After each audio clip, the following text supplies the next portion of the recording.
Hi there. Thanks for joining me today. Welcome to the June vlog of Business Naturally, Leadership with Nature as a Mentor, wherein as every month I take you into nature to see what we as organizations slash businesses can learn from our mentor, nature. It's June. It's actually the end of June. And the theme for today is growth. And why do I talk about growth at the end of June? Because when we look at nature, when we look at trees, they basically grow up till June the 21st. As you know, June the 21st, it's the summer solstice, it's the longest day. So trees after the longest day will stop growing and they start focusing on something else, on producing nuts, berries, and so forth. So that must be for a reason. So I get a lot of questions nowadays, is growth a good thing? And why do we hear so much that growth is not good? Growth in itself is not bad, but endless growth is definitely not a good thing. If we look at nature, if we look at ourselves basically, we grow until we mature. So when somebody of 15, 16-year-old is growing, that's fine. But when I'm still growing at my age, it's not a good sign. I have matured. So basically when I'm still growing now, it's a bad sign because I'm not getting any taller. I'm just getting wider and wider. And that's basically what also has happened when we talk about our economy. We still focus on growth, growth, growth, and we never asked ourselves, when is our economy actually a mature economy?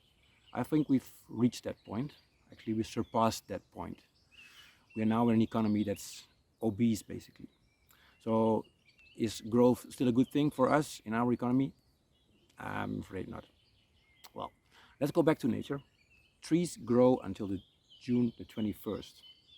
Why is that? Because conditions, as you can see, the weather is great. Climate is fine. It's wet enough at present. The temperature is good. So the conditions for growth are still there. But still, growth has stopped when we talk about trees. And that is because they're not reaching for maximization. In nature, it's all about optimal. So it's not maximizing things, but it's optimizing things. And well, that's basically what we can see if we look around in nature when we talk about growth. So, well, the idea for today is that we go into this forest here and have a look around if we can see examples of that, of why optimizing is a better option than maximizing. Well, you gonna join me? Let's go.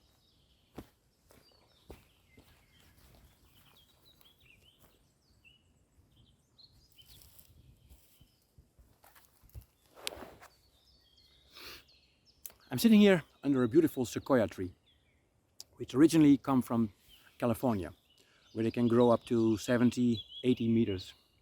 But here it's in the Netherlands, it's a different environment. The tree is about 70 years old, but it won't get to 70, 80 meters high here. It will adapt to the system that it's a part of. And that's what we mean by optimizations. You have to look at the surrounding, you have to look at the ecosystem that you're a part of, look at the support system, look at the soil, you have to look at the climate and so forth. So this tree, as you can see, it's a large tree. It's impressive. It might be a bit higher than its surrounding trees, but not as much as what it could potentially grow to. It's surrounded by all kind of different fir trees, which here in the Netherlands will grow up to 40, let's say 50 meters. So this tree won't get much higher than that, maybe 55, something like that. That will be the optimal height. If it would grow to its potential 70, 80 meters here, it would be a lot taller than all the trees around it. And therefore it would become very vulnerable. So that's not going to happen. It will grow to its optimum. And I think that's a very healthy way of looking at things. Yes, of course, it will use its potential, it will use its unique talents, it's fitting in its environment here, but it's not going to abuse it. It will use it up to its optimal level, as said before.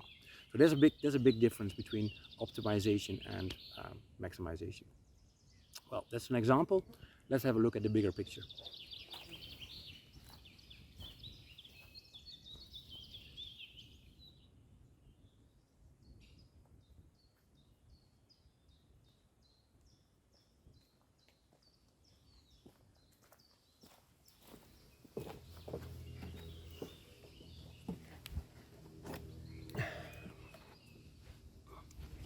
Here we are, the last spot for today. I wanted to show you this. Here we are. Behind me you see nature's skyline. As you can see, it's very different from our city's skyline, where every next skyscraper always has to be a lot bigger than the previous one. That's maximization. Here we see optimization. Each individual tree has to make sure it grows up to a certain level, the level where it can sustain itself as a mature tree. What Kate Raworth would probably call social foundation. So we all need an individual level. But each tree also has to make sure that it doesn't outgrow the ecological ceiling.